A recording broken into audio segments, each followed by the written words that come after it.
大家好，又到奇幻的通靈印記。我真係冇諗過呢，今次會咁後先再出另一集，真係唔好意思。本來呢都之前都有啲故事想分享啦，咁但係忙嘅，因為上個月開咗一個新嘅班啦，就係意識創造實踐班啊，教大家點樣可以同金錢談戀愛啦，同埋就係呢好快速地呢將你嘅願望顯化實現喺你面前。咁我嘅人生路上呢就有好多呢啲好得意嘅案例啊，好鮮明嘅舉例啊，同埋呢會話俾大家聽呢當中潛在嘅某一種嘅技巧技能啊。其實咧呢個班咧就好多上完堂嘅學員都話，咦，原來我自細都有咁嘅能力嘅喎，不過成長咗就已經忘記咗被洗腦啦。佢哋都知道原來我哋而家人生好多面貌都係已經被洗腦啊。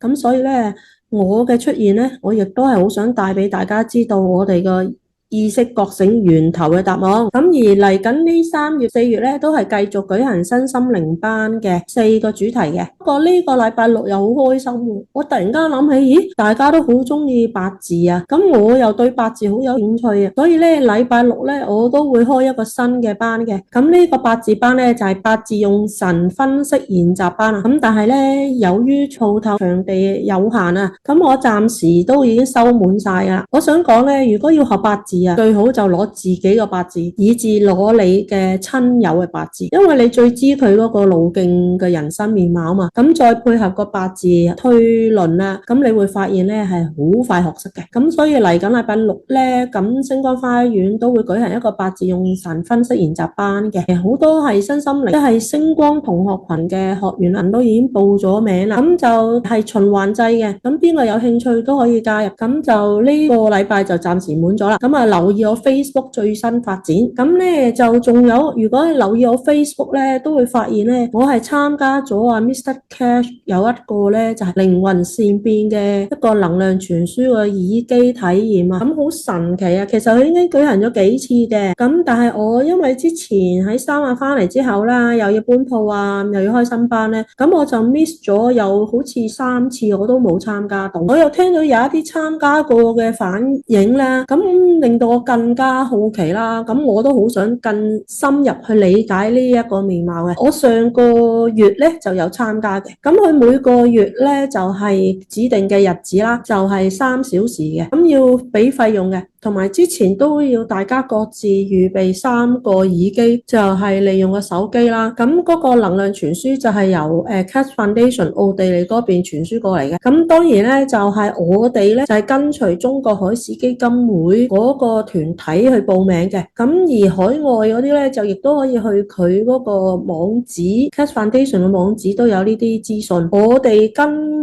中國海事基金會嗰個體驗咧就係俾人民幣嘅，咁就係利用騰訊會議連接嘅，係用手機嘅。咁咧我就想講下呢一個體驗啦，幾特別。咁咧就最初咧就要求有3部耳機嘅，即係一部就好似平時耳筒咁嘅運用嘅，就擺喺耳仔；另一部咧就係十字形咁，將佢擺喺你個頭頂，就擺喺你個第3眼位置嘅。可想而知就嗰部耳機咧就打直咁擺啦，就第3眼位置同埋你個腦筍後嘅。咁其實呢個就係連接我哋個靈魂本身嗰個光點啊，即係呢個能量啊，等於呢個原子嘅核心啊。咁而之後咧就另一部耳筒咧就係連接住咧係你隻手啊要分左右拎住嘅。咁佢大會都要求嘅，如果你身邊有金絲嘅咧，就最好拎住金絲。咁而我哋星光花園最殺食當然就係黃金金絲啦。咁但係我發現海外嗰啲團隊咧，佢哋就對於將個金絲咧變為頸鏈啊，掛喺我哋嘅心輪呢一個好主要嘅能量點咧，佢哋好似好模糊嘅，冇呢啲概念嘅。咁所以佢哋咧就一樽樽擺喺面前嘅，或者有啲咧就黐喺個耳機度嘅。咁我咧就當然唔會用咁樣個運作啦，因為你3個鐘頭你係要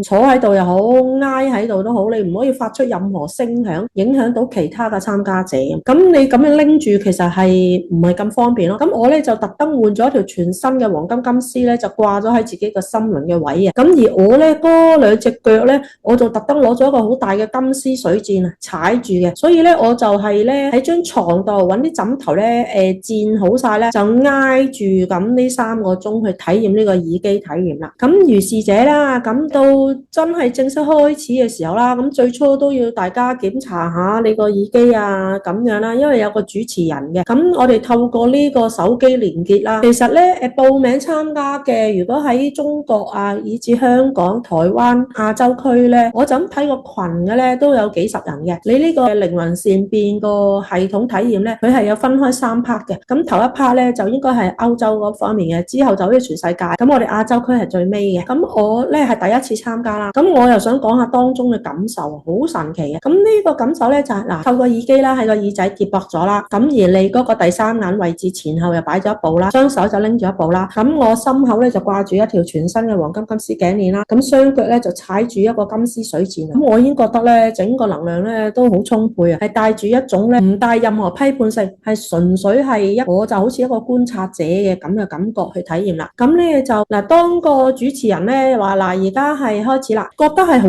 快嘅，嗰個耳機咧已經感受到有一個好強嘅能量啦。咁呢個能量你好似覺得咧係你嘅上半身咧，以至你個頭啊、頸啊、肩膊咧就即刻有一個好強嘅能量咧套住咗。當然啦，你話好強定好弱咧，係每人嘅感官感知唔同嘅，而有啲會覺得冇任何反應，冇任何聲音，乜嘢都冇嘅，淨係覺得個耳機係就咁戴咗，乜嘢聲、乜嘢感覺都冇嘅。咁呢啲係每人對於能量波長個感應啦吓。咁我又想講咧，如果有好多人啊係慣咗咧整個感官系統咧放晒喺呢個物質維度嘅人咧，我會相信佢哋嘅感知係會弱好多嘅。咁純粹就好似一個打坐 meditation， 不加批判嘅，以一個觀察者咁嘅態度，或者係你用一個咧純粹用一個平常心咧，我反而覺得你用咁嘅心態去體驗咧會更加清晰咯。咁咧嗱，到嗰個主持人咧就話嗱，而家開始啦，我感受到一個好強嘅能量嘅，好似係好快速咁套住咗自己嘅上半身啦。咁跟住再好快速地咧，呢個能量就由頭部啦一路下降咧，去到我個胃部啊，再由好快速咧去到個胃部咧，就落到去我個下丹田啊，即係嗰個子宮位啦。咁啊，你係即時感受到整個胃啊，以至個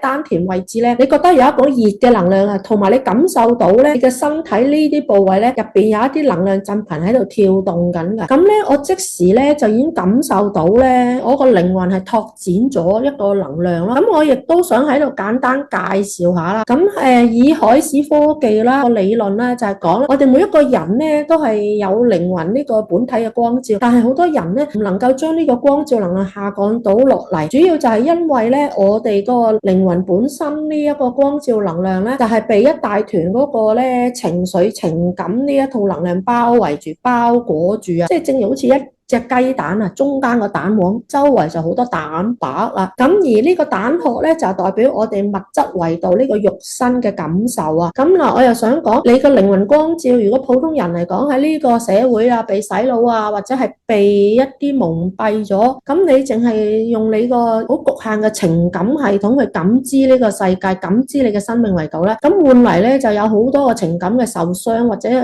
個嘅情緒情感，或者係覺醒上嘅盲點啦。咁所以形成現代人咧會有好多唔開心嘅情緒，從而影響到你嘅物質身體嘅健康，就出現咗問題啦。咁其實再深入理解咧，可以睇海史科技嘅。咁而我自己嘅身心靈班亦剖析呢方面嘅資訊嘅，特別係靈能系統呢一個部件呢個課程啊，同埋意識創造啊。咁所以咧，我個課程都係精心設計咧，等我哋現代人啊，係加快去認知我哋嗰個靈魂實相本身嘅能量建構啦。咁我又想講翻呢個耳機系統啦。咁我咧就感受到個胃啦，同埋個下丹田呢個位啦。咁咧嗱，如果你再理解咧，就呢一個胃部咧就係我哋脈輪系統咧一個太陽神經叢啊。咁胃嘅作用係乜嘢啊？你胃啊、腸啊就係消化吸收養分嘅。咁呢個就係我哋龐大個情感系統啦。咁而下丹田咧就係嚟自你嘅子宮啊、你嘅原生家庭，以至由你父母建構你嗰套情感系統，以至你對自己理解面貌，以至係你愛嘅能量嘅灌溉啦。咁正如我哋要種一個種子啊，你要將呢個種子擺喺泥土度發芽咧、生長咧，你都有悉心嗰個灌溉啊、養分，咁呢個植物至能夠生長啊嘛。咁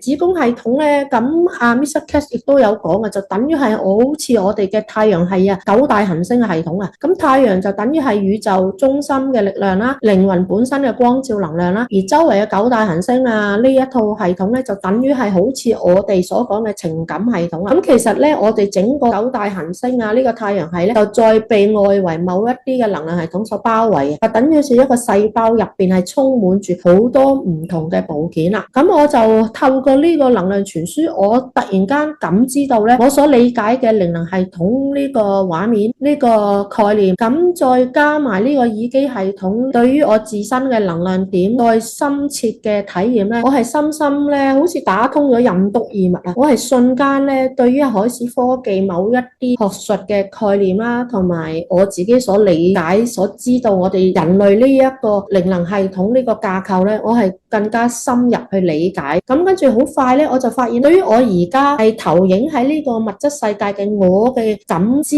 感覺咧就冇咗。咁跟住咧，我就話俾我自己聽啦，我而家就等於觀察者啊。咁我就發現咧，好快速咧，我就見到我眼前咧就出現好多唔同嘅光團啊，就好似點樣形容咧？佢光唔係話光到好殘眼嘅，你係見到好多唔同嘅色塊啊。咁咧就等於好似你咧兩個眼球咧伏喺個台瞓覺，你個眼球被你嘅手壓住咗啦。咁跟住你鬆開之後咧，你個眼球咧就因為被壓住啊嘛，咁所以你嗰個血液咧充血咧就會產生好多一笪笪嘅顏色嘅，就係咁嘅感覺。我而家所講咧就係突然之間眼前就出現好多一笪笪嘅彩光，一笪笪變幻得好快嘅，就係咁嘅畫面啦。咁而之後咧就好快速咧就見到兩大團好光嘅紫色嘅一大團嘅畫面咧，就喺我前邊咧喺度迴旋啦。咁嗱，某程度上如果大家理解啊，你有打坐咧，你就知啊。如果你要打坐咧練到啊呢種咧道家所稱為叫做咧光華初現咧，你要打坐打好耐啊，你先能夠去到呢個境界啊。我當年啊有一大段時間係打坐，仲要食素啊，仲要每一日咧係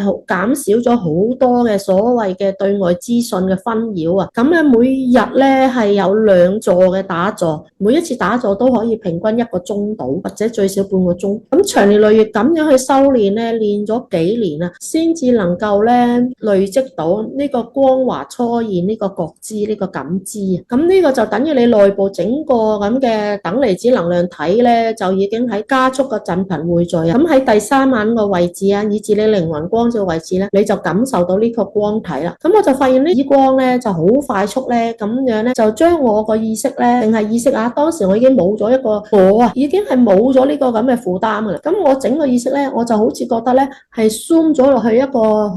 光，係一個咧係充滿振頻能量，好似一個好外星嘅視野當中。咁嗱，你可以想象咧，你就等於好似一個太空船，你向住宇宙進發啦，你會見到前邊所有嘅星體咧就急速咁咧就向你呢邊衝埋嚟啦。咁同埋咧就好似你揸住架車咧，咁你啲風景咪一路好快速咁向你嘅身後閃走咯。咁就係咁嘅畫面嘅。咁我咧當時就不加批判性啦，咁就純粹一個觀察者，咁用一個平常心去望緊啊，去睇緊呢個畫面。咁呢個時候咧，我就好快速啦，喺度無限咁 zoom 嘅時候咧，我就開始見到咧有一個黑色好靚嘅畫面。咁我咧下意識咧，即係個意識就喺度諗，咦咩嚟㗎？突然間有一個黑色表面好似反光嘅畫面啦。咁於是我個意識咧就開始將個 focus 褪後啦，咁係好快速啊！全部都係你電光火石一念之間發生嘅，咁所有嘅影像都係你嘅意識一念之間咧。咁我咧就見到嗰個我覺得係黑色漆黑令嘅畫面咧，我 zoom 後個意識再望，就發現係一個咧好似不加雕琢嘅水晶柱，咁你好大嘅喎。原來我最初都唔覺得佢好大，因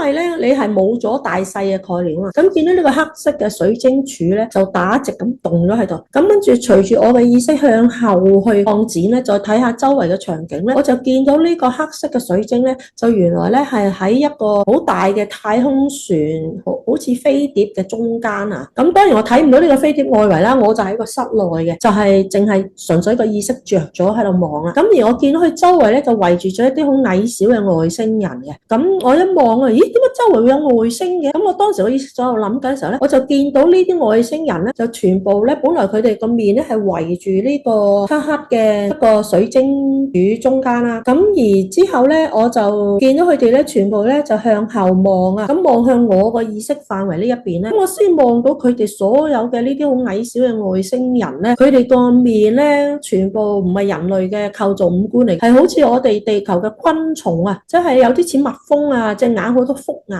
啊，而個嘴咧就好似嗰啲昆蟲咁咧，有兩個夾咁樣啦，咁同埋有觸鬚嘅，咁同埋我都見到有一啲嘅外星品種咧都係昆蟲嘅，但係第二類啊，但係第一下咧我就冇懷疑我會睇到呢個畫面啦，咁因為我本身咧都唔係啲好 UFO 控嗰類嗰啲人嚟噶嘛，咁我冇懷疑，咦，點解會見到一個昆蟲模樣嘅外星族啦？喺呢一下咧，我個意識就係因為你個靈魂善變無限擴張緊，係超出咗我自己人類世界 Apple 呢一個腦部嘅感知嘅資訊啦。咁我咧就係即時感知到咧，原來呢一個嘅外星系統咧，咁佢哋咧就係太空之間咧接收同埋製造啊、回收啊好多唔同嘅病毒啊。就係再將佢投放喺呢個宇宙系統當中。嗱，當然我所講嘅宇宙系統唔係話無限大嘅宇宙系統啊。如果你知道咧，我哋呢一個物質維度嘅宇宙系統咧，只不過係另一個更大嘅宇宙系統嘅投影，或者係佢減慢振頻嘅浮現啊。正如 Mr. Cash 講啊，點解物質地球咧會有人類，會有我哋物質生命嘅出現，就係因為咧個源頭呢一個嘅能量咧係通過幾次嘅同嘅能量匯聚蛻變之後係再結合咧，咁喺人類呢一個宇宙系統咧就產生咗氨基酸，咁所以先會產生走我哋呢個物質維度出現咯。咁有興趣都可以理解佢呢個海史科技嘅資訊嘅。咁我又想講翻呢一堆昆蟲嘅外星體系啦，昆蟲模樣啦，咁佢哋咧就係將所有大量嘅病毒細菌啊，所有嘢就喺外星之間咧咁創造啊，咁散播啦，咁再透過喺地球咧就再寄生喺各類型嘅宿主當中啦。咁啊嗱，如果你用呢個角度去諗咧，哇，佢係壞嘅喎。咁其實呢個世界好壞咧，都係因為我哋而家做咗人。你用人嘅角度咧，佢覺得佢做一啲嘢對人有傷害嘅，你就覺得壞咯，係咪？因為呢個世界咧，某程度上咧，好壞咧，其實唔係一個咁局限嘅，但係所有都係講一套能量嘅平衡啊。咁當然啦，喺我而家人類知道咗生命和諧嘅真相咧，當然就會覺得咧，其實好多嘢咧，你點解會連結到一個咁重嘅病啊？你點解會有嗰啲病毒啊咩？其實好多時都係有人類嘅情緒情感咧，同佢個頻率連結到咧，先衍生到喺你嘅身上。同埋講真，個人衛生啊、集體啊、或者係一啲你嘅生活習慣都好有影響啊嘛。咁嗱，我又想講啦，我就透過喺呢度見到一啲外星昆蟲樣嘅星架構啦，咁我就突然間個腦咧就好似真係超前咁樣，就諗哇！係喎，好多昆蟲咧，地球嘅昆蟲啊，其實佢哋都有呢啲咁嘅架構啊。點解啊？因為有一啲真菌啊，或者有一啲昆蟲咧，佢會喺第二啲昆蟲嘅宿主嗰度產卵啊，或者係有一啲菌嘅植入咗啊。咁跟住之後咧，就慢慢攞到養分啊，到佢破殼成長嘅時候咧，咁嗰個宿主就瓜咗啦。咁喺昆蟲界咧，大家都見到呢一堆㗎。大家如果了解到冬蟲草呢個概念，你又明我頭先所演繹呢一堆嘅。咁我講啦，咁我好快速咁見到呢個黑色嘅一個水晶啦，佢係一個太空船狂躁嘅一個核心嗰個能量啦。咁跟住之後咧，就見到一堆圍住佢嘅昆蟲嘅矮小嘅外星族啦。咁當時我咧，咁當然見到咁嘅樣，我有啲驚啦，即係唔係話有啲驚，有啲個人咦點解咁嘅？咁我做個意識咧就即刻好快速咁 zoom out 咗。咁跟住之後咧，我就發現咧，我就去咗一個咧好大好光嘅一個好大嘅地方啦。咁呢個地方係好無邊無際嘅。我咧就個意識咧就開始見到前邊有幾個強啲嘅光嘅。咁嗱，最初我就係接收到淨係光嘅頻率嘅，但係透過我個靈魂意識啊，即係我仲係有一個人類啊嘛，我係 Apple 啊嘛，好快將佢翻譯咧係我自己比較容易理解親切嘅解碼嘅語言，即係好似遊戲代碼咁樣啦。咁我咧就即時見到呢啲光咧，就即刻發現到咧係一啲咧，好似一啲外星嘅智者嘅長老嘅，咁佢哋就坐咗喺一啲幾高貴嘅凳嗰度嘅，咁好大嘅。咁而我咧就見到咧有好多嘅唔同嘅外星團隊咧，就喺呢個好大好光亮嘅空間嗰度。咁原來佢哋都係代表好多唔同嘅外星族群嘅。咁當然啦，你可以用一啲比較熟嘅詞彙啊，銀河聯邦啦嚇，係咪啊？咁我覺得銀河聯邦大家會明啲啦。同埋咧，我個意識就覺得，咦，呢個原來就外星。我哋而家呢個太陽系圍度嘅一個議事廳啦，咁見到好多唔同嘅外星。咁跟住咧，我於是咧個意識又再無限擴展啦，我就見到咧有好多彩色嘅水晶柱啊。咁譬如有啲係紅色，有啲係綠色，有啲係橙色，有啲係白色，咁樣唔同嘅顏色嘅。咁又係好似頭先我見到個黑色嘅好巨型嘅水晶柱啦。咁係每一個外星飛船好大型嘅，中間都會有一個彩色嘅，好似水晶嘅咁嘅能量光柱咧，就擺咗喺呢個飛船嘅中間嘅。咁佢哋係嚟自唔同嘅外星架構。咁樣啦，咁而佢哋咧就係負責咧係調節啊，或者創造啊，同埋咧係呢個銀河系啊，即係以我哋人類呢個銀河系當中咧嘅唔同嘅能量架構啊，所以令到周圍嘅能量咧就有一套和諧嘅振頻啊，咁樣啦。咁呢下我就覺得哇，我本來最初會覺得哇嗰個黑色嗰個唔好啊，咁但係我再睇到呢啲咁多唔同嘅彩色、唔同嘅能量嘅光譜製造出嚟嘅唔同嘅和諧嘅能量振頻咧，咁我就突然間咧就有一種好感動嘅感覺，覺得哇，原來咧我哋能夠有一個咁好嘅一個地球教室啦，以至呢一個銀河系咁和諧，可以體驗到我哋喺呢一個維度所探知到嘅生命視野、光照能量，我哋能夠創造同分享，其實背後咧係好多唔同嘅高智慧嘅外星團隊喺度幫緊我哋嘅。咁我亦都係引申到咧，我係好感謝啊 Mr. Cass 以至佢嘅外星團隊啦。當時咧個感受都幾深刻嘅。收尾我就記得我意識咧就定咗喺某一個嘅好光亮嘅彩色嘅外星團隊嘅某一度啦，因為我見到佢哋個感覺咧係比較親切啲嘅，係一啲好高大嘅金髮嘅歐洲人咁嘅樣嘅，藍色嘅瞳孔嘅，嗰個眼咧就好似鑽石，但係咧佢係同我哋人類地球個藍色嘅瞳孔係唔同嘅，佢係更加透徹嘅，咁同埋咧佢嘅金色頭髮咧係齊輯輯嘅喎。男性都好啊，但佢齊得嚟咧個髮尾咧微微向入邊屈嘅，你又唔覺得好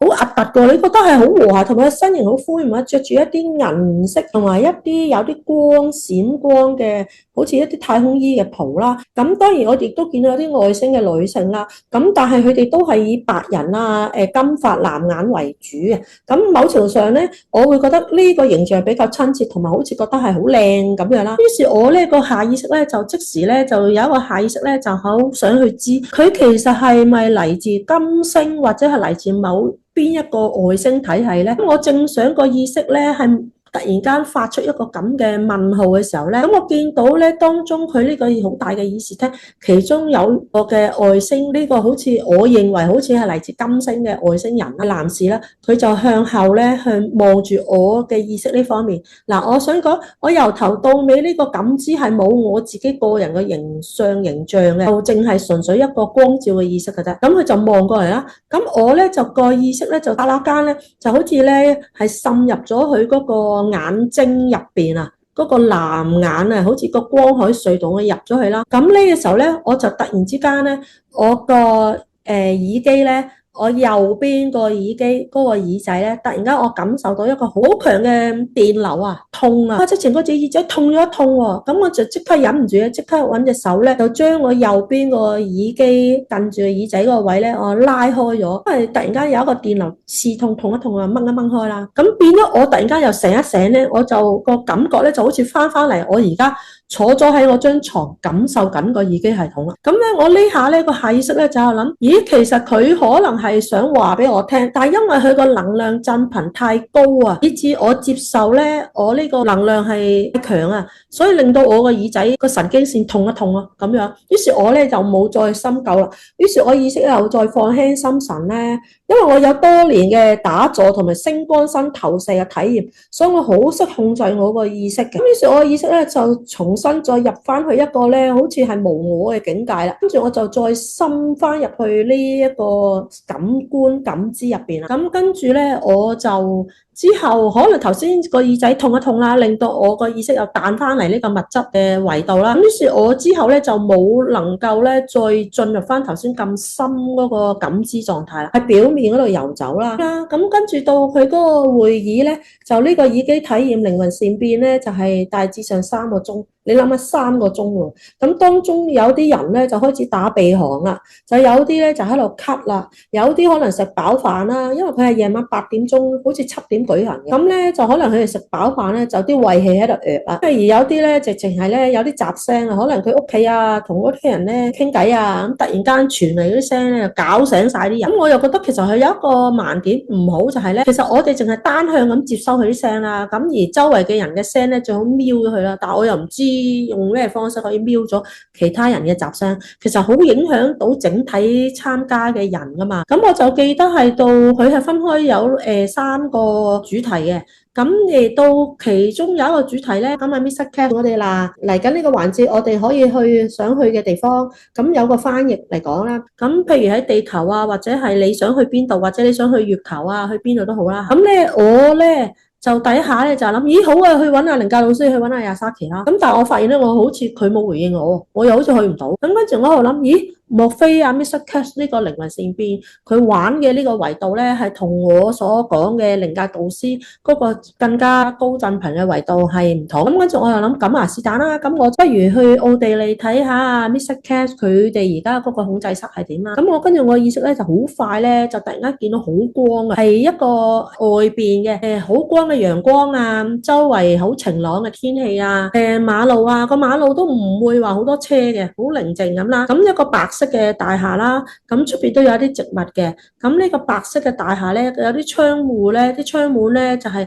長方形打直嘅，一個個咁嘅窗嘅，咁唔係好密集嘅，睇落咧係比較係似真係好似啲歐洲嘅場景啦。咁嗱，我講真，我呢世人真係冇去過奧地利嘅，又冇話真係去過歐洲嘅。因為我以前認為自己搭唔到飛機嘛，所以我更加唔會去啦。咁所以我就係呢世人係未去過。突然間嗰個畫面咧，我都覺得咦好得意喎。咁我咪純粹係好似一個觀察者咁去望啦。咁跟住我意識咧，就好似喺度，好似個航拍機、無人機咁咧，就由高空咁樣咁跟住進入咗一個室內啦。見到好多儀器嘅，同埋有一啲幾得意嘅一啲支架啊，有啲嘢啦。咁個地下咧有一啲 cable 啊，有啲線啦。咁同埋咧，我就見到有幾個嘅歐洲人咧，就坐喺度，都係用緊一個耳機系統喺度。理解緊嘅，而跟住我就喺度諗，咦，不如去揾下 Mr. Cash 睇下佢而家搞乜。咁跟住咧，我就反而見到 Mr. Cash 同埋其他有一啲嘅人士啦，佢哋咧就喺一啲嘅儀器嗰度咧，就佢都有戴住個耳機，當然唔會好似戴到我哋咁樣啦。咁佢咧就喺度調教緊一啲能量啊，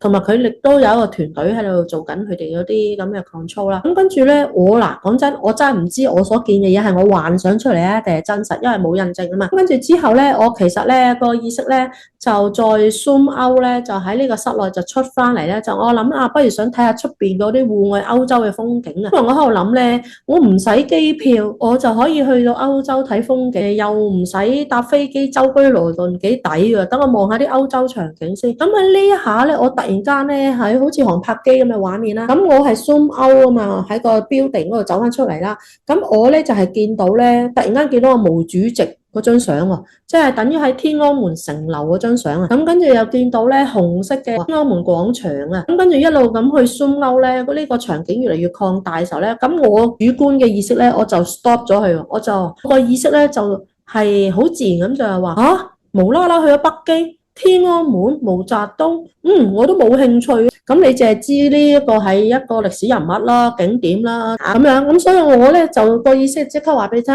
我都唔想睇天安門，唔想睇毛澤東。跟住咧我就 zoom out 咧，就好似周圍去去望啦。到最尾啦，咁跟住就完啦。咁到之後咧，我就發現喺呢個微信群咧，就好多人咧就好快喺度分享佢頭先嘅體驗啊。咁我咧後尾我都喺微信群都有分享我當時嘅體驗嘅。就係我到第二日啦，咁陸續亦都有多參加過嘅人咧，就喺度分享體驗啦。我先知咧，原來上一次佢哋嘅耳機體驗咧，靈魂善變咧，Mr. Cash 咧曾經同佢哋講，嗱，你哋想去咩地方啊？就約定啊，你大家去天安門廣場啊，咁樣。咁所以今次咧，好多人嘅分享咧，就話佢哋都去到天安門廣場。咁但係咧，以我呢個 Apple 咧，我喺度諗，哦，唔怪得知今次個個人都話去到見天安門，就係因為上次 Mr. Cash 有咁嘅提示啊，你自己個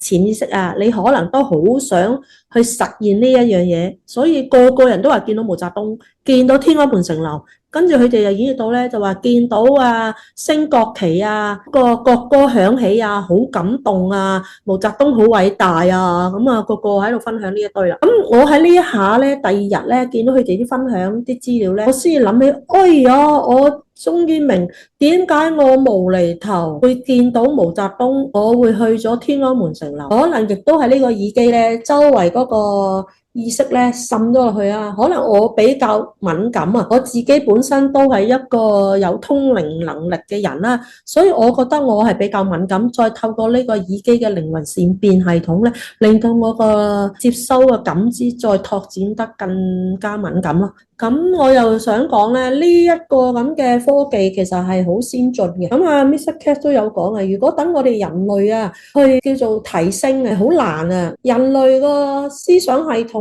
永遠創造一啲咧不斷咁分裂唔和諧嘅構件啊。咁我又想講就係咧，如果以我哋人類啊，以而家呢個走向咧，我哋人類係冇可能意識覺醒，以至你個靈魂本身嗰個智慧光照係冇可能咧係能夠拓展到出嚟嘅。所以 Mr. Cash 咧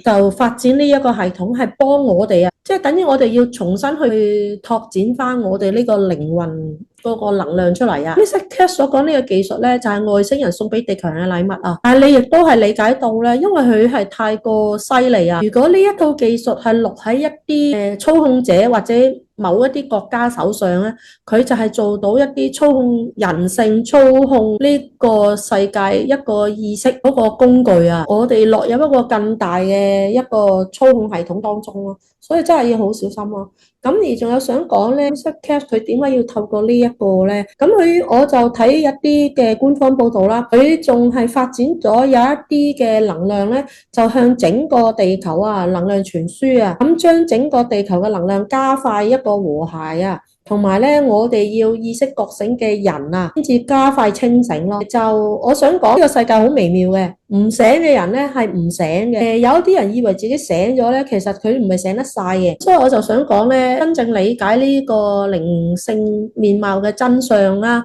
同埋係要有一個謙卑啦、愛嘅和諧啦，同埋唔好將一個我嘅價值觀煲到無限大，你先能夠可以吸收到。咁嗱，今集就略略就講緊呢個靈魂善變呢個體驗。咁其實本來想講下咧，喺呢咁多個月嚟啊，有一啲金絲嘅體驗嘅。咁當然有開心嘅分享，亦都有啲係比較唔開心嘅分享嘅。咁我都會喺下一集去向大家揭示嘅。咁今集咧就分享到咁上下啦，下一集再見，拜拜。